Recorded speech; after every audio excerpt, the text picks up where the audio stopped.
All right, thank you, Noah. It's time to introduce you to a furry friend. Joining us today is Sarah from Pocatello Animal Services. And who did you bring with you today? This is Aspen. Aspen, as in Colorado. Yeah. Colorado's a big state, and Aspen is a big dog. Tell us a little bit about her breed and about her personality. Yeah, so Aspen is a Great Pyrenees.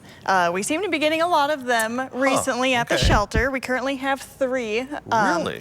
Yeah, we have her and then a younger male and a younger female.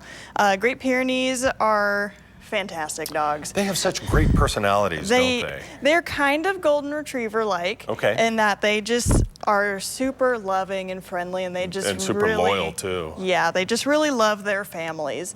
Yeah. You can see a little bit of guarding coming out of Pyrenees because that's what the breed was originally intended to do. Right, they're like sheepdogs. Yeah, was to guard flocks of sheep.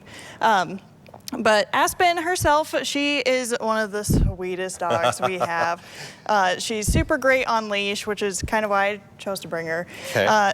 She will just walk right beside you and just makes walking with her so easy and fun. That's just awesome. And she's kind of big. If she stood up, she'd probably be taller than me. She might be. But that's the great thing about the Great Pyrenees breed is that they're very loyal, and she seems like a good fireplace dog. You know, you're in the living room, you got the fireplace going, you're curled up. Aspen is curled up right there with you, and just a wonderful, especially I've noticed Great Pyrenees are great around children and kids. They kind of see them as their pack mates. They definitely tend to be good with kids. You just want to make sure that with larger dogs, sometimes the younger kids want to try to get on top of them, so you just want to make sure you're supervising them to respect the dog. Or for no fault of their own, they kind of bop the kids a little bit sometimes and knock them over because they just don't know how big they are.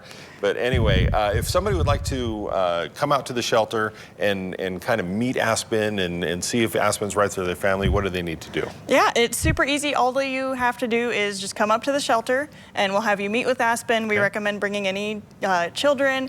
If you have other dogs, bring them just so we can ensure everyone's getting along and everyone's comfortable with each other. And if all goes well, you can fill out the paperwork. It takes about 15, maybe 20 minutes if it's a slower day for us. But yeah, and then she has not been spayed yet or had her spay verify.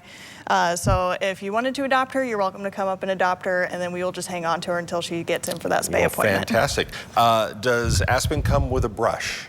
I wish. It's kind of interesting because the Pyrenees breed has 2 coats. They have an undercoat and an overcoat. Yes. And we owned a Pyrenees at one time, and you could brush her and you could create a whole nother dog from all the hairs. Oh, definitely. That's another thing to consider with the Pyrenees breed is you're going to make sure you got to brush them and keep their fur maintained because Aspen here needs a little bit of grooming work. They're kind of like Huskies along that way without the attitude. Yes, All right, very thanks, much. Sarah.